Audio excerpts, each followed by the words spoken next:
Hello everyone. Today we discussions dialogue writing जो हम पहले भी कर चुके हैं बट पहले मैंने आपको फॉर्मेट बताया था कि डायलॉग है क्या, डायलॉग का फॉर्मेट है क्या, डायलॉग का पर्पस क्या होता है और डायलॉग किस फॉर्मेट में लिखा जाता है, डायलॉग के मेन एलिमेंट्स क्या हैं। बट आज लाइक एज एग्ज़ाम्पल के रूप में हम लोग एक डायलॉग राइटिंग को रीड करेंगे, डायलॉग राइटिंग को पढ़ेंगे, किस तरीके से डायलॉग को हम लोग लिखते हैं। मैंने क्वेश्चन बनाया है।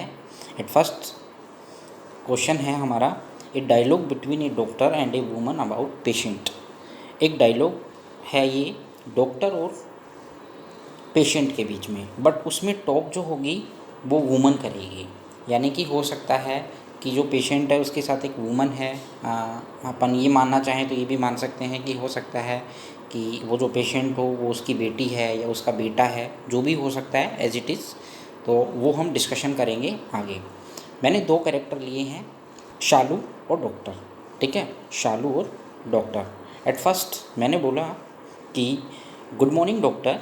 तो इसमें लिखा हुआ भी है, आप लोग रीड भी कर सकते हैं इजीली। ठीक है, ऐसा कुछ भी नहीं है कि आप रीड नहीं कर पाएंगे, इसीलिए मैंने ये पीपीटी का प्रेजेंटेशन आपके लिए अपलोड किया है। देखो शालू, गुड मॉर्निंग डॉक्टर। जैसे ही हम जाते हैं तो हमारा जो सॉल्यूशंस, हमारे जो वर्ड्स हैं ये हमें बोलने बहुत ज़रूरी होते हैं। नमस्ते सर, गुड मॉर्निंग, इस तरीके के वर्ड हमें यूज़ करने होते हैं। शालू गई, गुड मॉर्निंग डॉक्टर। तो डॉक्टर ने भी उसको रिप्लाई किया, good morning Shalu. My daughter Shalu is running temperature today. My daughter Shalu is running temperature today. देखो उसने बताया कि मेरी जो डॉटर है शालू इज़ रनिंग टेम्परेचर टुडे, यानी कि उसके तीव्र गति से बुखार बढ़ रहा है। Please check my loving daughter. कृपया करके मेरी जो बेटी है उसका आप क्या करें, चेकअप करें, उसे आप देखें। Doctor sit on the stool Shalu. ये बात चल रही है शालू की मम्मी से। ठीक है, वूमन सारी चीज़ें बताएगी। Sit on the stool Shalu. Doctor Shalu को कहता है, उसकी बेटी को कहता है, sit on the stool, stool पे बैठ जाओ एंड ओपन योर माउथ, और अपना माउथ ओपन करो। शालू की मदर उसे कहती है, डज शी हैव फीवर, क्या इसके फीवर है। डॉक्टर उसको रिप्लाई करता है, yes she should take these medicine regularly 3 times daily. उसको चेक करने के बाद वो कहता है कि इसे 3 दिन तक रेगुलर ये मेडिसिन लेनी पड़ेगी, 3 टाइम्स तक। शालूस की जो मदर है वो कहती है, for how many days this treatment is required, कि इसे और कितने दिनों की आवश्यकता पड़ेगी। वो ऐसा क्वेश्चन पुटअप करती है डॉक्टर, 3 डे मोर एवर, और हो सकता है क्या पता 3 दिन और। It is necessary to take precaution, हो सकता है ये जो हम दे रहे हैं ये एक हमारा प्रीकॉशन है, यानी कि 3 दिन और 3 दिन से ज़्यादा दिन भी लग सकते हैं। शालूज़ मदर रिप्लाई करती है, my daughter has become very weak, कि मेरी जो डॉटर है बहुत ज़्यादा वीक है। Please write some medicine to recover her from this weakness. उसकी मदर ने डॉक्टर को उसकी वीकनेस के बारे में भी बताया, उसकी बीमारी के साथ साथ। तो write some medicine to recover from this weakness. उसकी माँ क्या चाहती है, उसकी माँ ये चाहती है कि इसके फीवर के साथ साथ इसकी वीकनेस की भी इसे क्या मिले, दवाई इसे डॉक्टर के द्वारा दी जाए। ठीक है, जब तक हम अपने डॉक्टर को कंसल्ट नहीं करेंगे, पूरी बातें बताएंगे नहीं, तब तक हम अपनी बीमारी का भी इलाज नहीं करा सकते हैं। ये बात चल रही है दो लोगों के बीच में। ठीक है,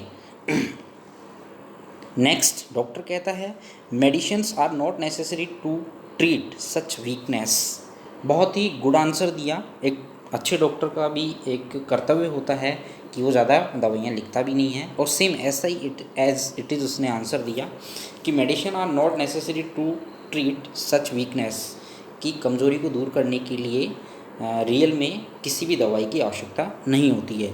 she should drink milk and eat eggs ETC। उसने कुछ ऑप्शंस बताए कि इसे दूध पीना चाहिए, अंडे खाने चाहिए जो अंडे खा सकते हैं, ETC।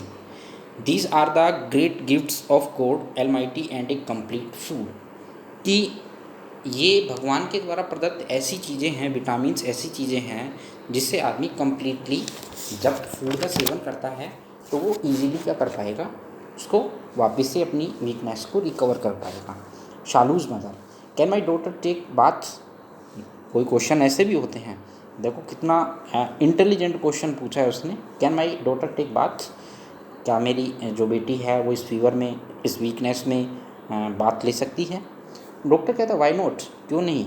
Taking bath every day is necessary in such summer days, summer days के अंतर्गत तो निश्चित रूप से बात ले लेना चाहिए। Even she has a fever, चाहे उसकी फीवर है भी तभी भी। Shalu's mother, when shall we come again, बहुत अच्छा क्वेश्चन पूछा उसने।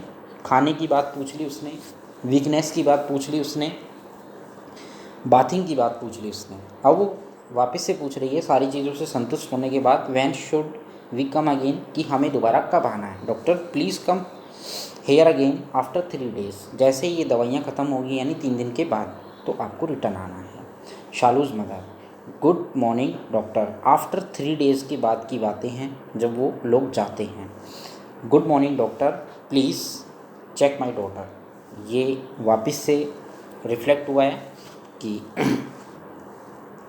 तो डॉक्टर कहता है your daughter does not need further medicine, अब इन्हें ज़्यादा दवाइयों की आवश्यकता नहीं है।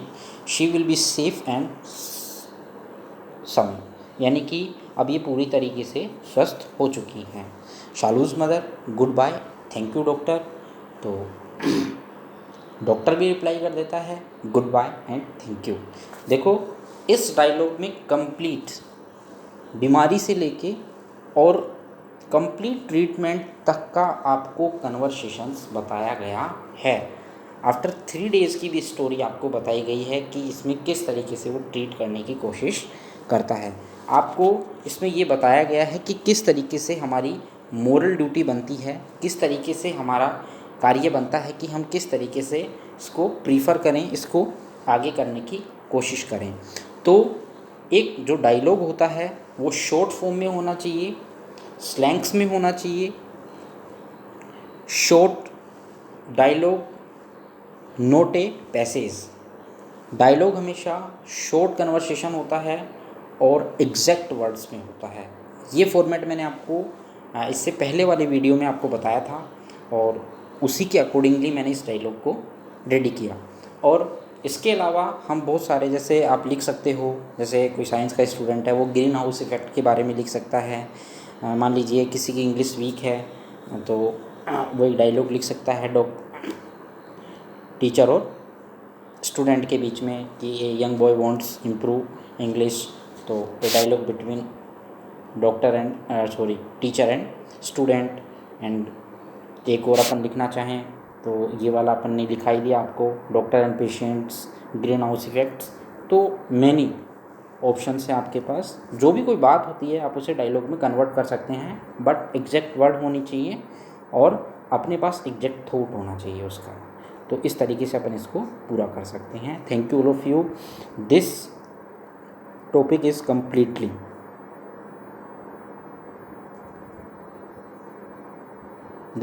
complete and next topic is writing poems. Thank you all of you.